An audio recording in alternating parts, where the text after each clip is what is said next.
jungle.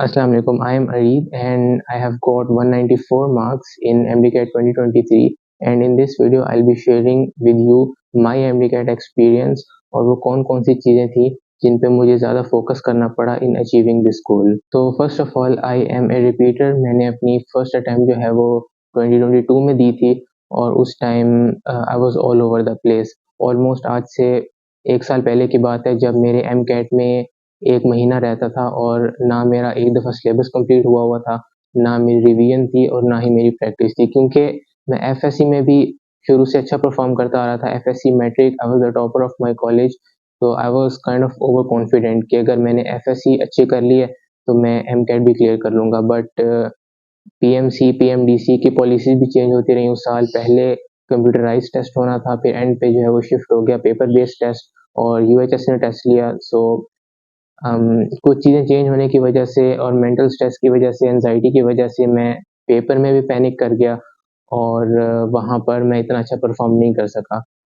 I got like 168 marks और मेरा admission जो है वो सिर्फ 0.2-0.3% से रह गया and it was really a setback for me. मतलब I was from being a topper to being a failure और इस वजह से नवंबर दिसंबर में मुझे बहुत ज़्यादा टेंशन रही। ना मैं पढ़ सका और ना मैं लाइक मेरा दिन भी बहुत मुश्किल से गुजरता था। इवन मेरी फैमिली ने कहा कि आप प्राइवेट एडमिशन ले लो और नेक्स्ट ईयर MDCAT की एक अटैम्प्ट दे देना, बट आई सेड नो। क्योंकि मेरा माइंड प्राइवेट का नहीं था, मेरा माइंड था कि मैंने एटलीस्ट KE या अल्लामा इकबाल में जाना है। सो आई कन्विंस्ड माई सेल्फ कि मैं दोबारा से प्रिपेयर करूँ हर चीज़, सारी बुक्स, सारी थ्योरी, सारे कॉन्सेप्ट्स और वो चीज़ें जो मैंने नोट की कि बच्चे जो गलतियाँ करते हैं, जो गलतियाँ मैंने की हैं और जो कुछ मैंने सीखा है वो मैं अभी इस वीडियो में एक्सप्लेन करूँगा। तो पहले नंबर पे जो चीज़ आती है वो है आपका सोर्स। आप कहाँ से तैयारी कर रहे हो? अक्सर बच्चे मैंने देखा है वो अकेडमीज़ की प्रेप बुक से तैयारी करते हैं, हालाँकि उसका कोई फ़ायदा ही नहीं है। आपका पेपर जो है वो आपकी टेक्स्ट बुक में से आना है। नो मैटर बच्चे क्या कह रहे हैं, आपके 200 में से 180 MCQs आपकी अपनी टेक्स्ट बुक के अंदर से आएंगे।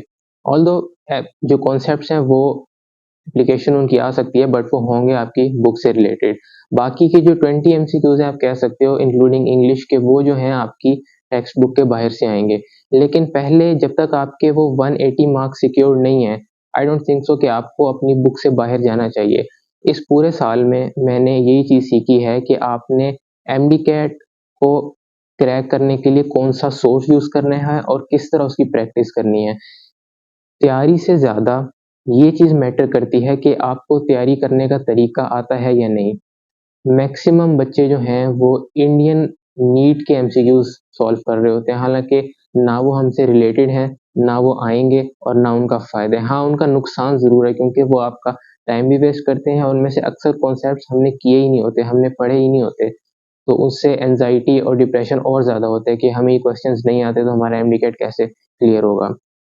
The best way in my opinion वो ये है कि आप सबसे पहले अपनी टेक्स्ट बुक की हर एक लाइन को रीड करें। ठीक है, जब आप उसको रीड करेंगे और उसमें जो कॉन्सेप्ट्स लिखे हुए हैं, जो चीज़ें आपको नहीं आती, जो कि फैक्चुअल बातें हैं, उनकी आप अलहदा से शॉर्ट लिस्टिंग बनाएँ। ठीक है, मैंने ऐसा किया हुआ था कि मैं हर एक सब्जेक्ट का मेरे पास शॉर्ट लिस्टिंग्स होती थी, हर एक सब्जेक्ट की, हर एक चैप्टर वाइज़ शॉर्ट लिस्टिंग्स होती थी और फिर एंड पे मुझे उनका इतना ज़्यादा फ़ायदा हुआ था कि मैं पूरे MDCAT का सिलेबस विदिन 1 और 2 डेज़ ईज़िली रिवाइज़ कर लेता था।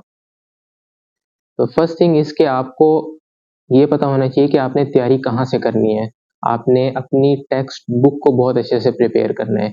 सेकंड बात ये आती है कि आपने MCQs को किस तरह और कौन से MCQ सॉल्व करने हैं। देखें, बच्चे 2 अप्रोच करते हैं। एक अप्रोच ये होती है कि बच्चे MCQs को सॉल्व करके अपनी तैयारी करते हैं, जो कि in my opinion completely wrong है। MCQs या टेस्ट जो हैं वो आपकी तैयारी को इवैल्यूएट करने के लिए होते हैं।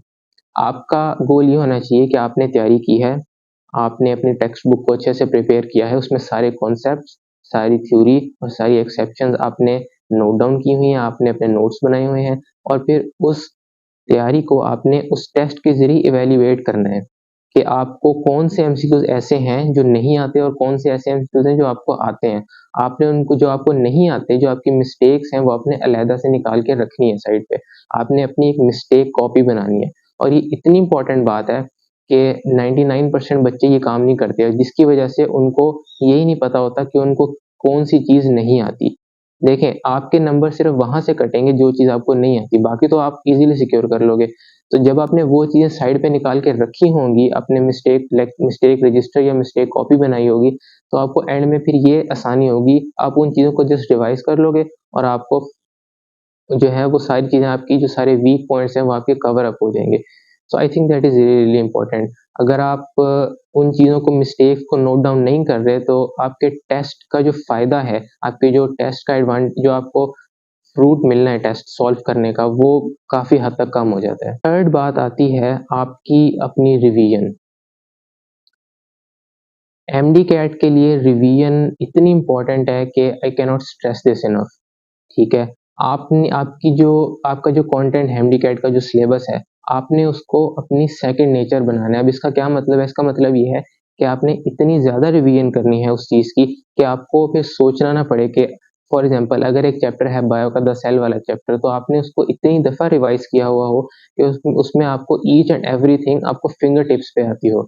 इसको कहते हैं कि ये फिर आपकी एक सेकंड नेचर बन जाती है और आपको फिर सोचना नहीं पड़ता उस टाइम पे, क्योंकि एमसीक्यूज के लिए आपके पास इतना टाइम नहीं होगा कि आप उधर सोचने बैठ जाओ कि इसका क्या आंसर था। आपको ऑन द स्पॉट वो चीज़ आनी चाहिए, तभी आप 190 प्लस सिक्योर कर पाओगे। अगेन इसमें वही बात आ जाती है कि अगर आपने अपनी वो चीज़ें साइड पे निकाल के रखी हुई होंगी जो आपको चीज़ें नहीं आती, तो आपको रिवाइज करने में बहुत आसानी होगी, क्योंकि जो चीज़ें आपको आती हैं वो फ़र्क नहीं डालेंगी। जो चीज़ें आपको नहीं आती, हर सब्जेक्ट में से आपके 5-5, 6-6 एमसीक्यूज़ गलत होंगे और वही एंड पे इतने ज़्यादा बन जाएँगे कि आपका स्कोर जो है वो 170s 160s में चला जाएगा। नेक्स्ट बात ये आती है कि एमडी कैट की तैयारी एक डिफरेंट चीज़ है और पेपर को अटेम्प्ट करना एक डिफरेंट आर्ट है, ठीक है? अगर आपने अपने ब्रेन को ट्रेन किया हुआ है एमडी कैट टेस्ट को अटेम्प्ट करने का, तो आपको कोई मसला नहीं होने वाला टेस्ट में। इसका मतलब ये है कि आपने फुल पेपर जैसा माहौल बनाकर, आपने टाइमर लगाकर, बबल शीट लेकर पेपर को इतनी बार सॉल्व किया होना चाहिए कि आपको जब आप एमडी कैट कर रहे हो तो आपको वो कोई बहुत नई चीज़ ना लगे। ऑब्वियसली स्ट्रेस एंजाइटी उधर थोड़ी ज़्यादा होती है, बट इससे वो काफ़ी हद तक कम हो जाएगी। फिर आप पेपर के साथ खेल रहे होगे, जैसे मेरे टीचर कहा करते थे कि अगर आप इतनी प्रैक्टिस कर लो इस टेस्ट की, एफएलपीज़ की और बबल शीट के साथ टाइमर लगाकर, कि फिर आपको वो टेस्ट टेस्ट नहीं खेल लगेगा। ठीक है? तो आई थिंक ये बहुत इम्पोर्टेंट, अक्सर बच्चे जो हैं वो, मैक्सिमम बच्चे वो अंधाधुंध पढ़ते रहते हैं जिसका कोई फ़ायदा ही नहीं है, और फिर वो एंड पे ये कहते हैं कि हमने तो इतने घंटे पढ़ा था, हमने तो 15-15 घंटे पढ़ा था, बट हमारा एडमिशन नहीं हुआ। आपको हार्ड वर्क के साथ-साथ थोड़ा-सा स्मार्ट वर्क भी करना आना चाहिए। अगर आप किसी ऐसी डायरेक्शन में एफर्ट पुट कर रहे हो जिसका कोई फ़ायदा नहीं है, तो ऑब्वियसली आपको फ्रूट नहीं मिलेगा। ठीक है? ये एक मतलब कॉमन सेंस वाली बात है। अगर आप जो है वो टेक्स्ट बुक से हट के कोई एकेडमीज़ की प्रेप बुक्स पे चले जाओ, एकेडमीज़ के मॉड्यूल सॉल्व करने लग जाओ, तो ऑब्वियसली आपको उसका फ़ायदा इतना नहीं होगा, जितना आपको अपनी टेक्स्ट बुक से होगा। क्योंकि सीधी-सी बात है कि जो आपका एमडी कैट है, ये बेसिकली आपकी टेक्स्ट बुक का एग्ज़ाम है। तो जब आपको टेक्स्ट बुक अच्छे से आती होगी, तो आपका एमडी कैट जो है वो भी बहुत अच्छा होगा। अब नेक्स्ट बात आती है कि आपने कौन-सी अकेडमी जॉइन करनी है। Personally in my opinion it doesn't matter आप कौन-सी अकेडमी जॉइन कर रहे हो, पढ़ाई आपकी खुद है। आप जो भी अकेडमी जॉइन करो, आपका पर्पस ये होना चाहिए कि आपने उस अकेडमी में नई चीज़ें सीखनी है। अगर आप कुछ नया नहीं सीख रहे, तो उसका कोई फ़ायदा नहीं है, आपका टाइम वेस्ट हो रहा है। आप अकेडमी से आओगे, थके हुए होगे, आप आकर फ़ौरन तो नहीं पढ़ने बैठोगे, आपका काफ़ी ज़्यादा टाइम वेस्ट होगा। अगर आपको अकेडमी से फ़ायदा नहीं हो रहा, तो आप it's better to leave the academy, ठीक है?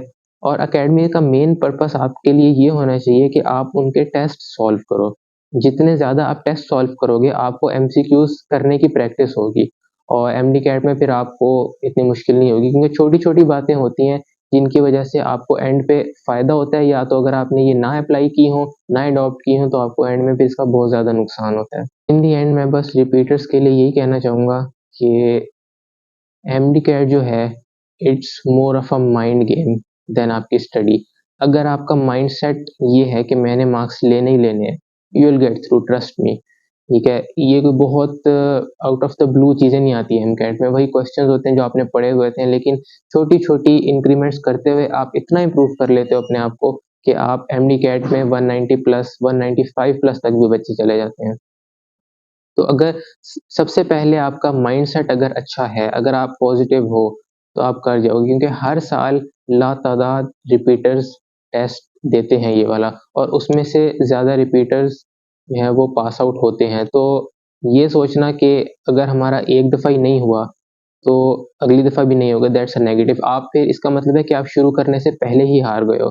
So that's obviously not a good approach, ठीक है? आप जब तक आप पॉजिटिव रहोगे, जब तक आप मोटिवेटेड रहोगे, आपके कोर्टिसोल लेवल्स, जो स्ट्रेस लेवल्स होते हैं, वो कम रहेंगे और आपका माइंड जो है वो ज़्यादा प्रोडक्टिव रहेगा, ठीक है? So that was all, and I hope ये वीडियो आपको हेल्पफुल लगी हो। इन फ्यूचर मैं अपने चैनल पे भी ऐसी वीडियोज़ अपलोड करता रहूँगा फॉर गाइडेंस, तो please subscribe and share this video as well. जज़ाकल्लाह।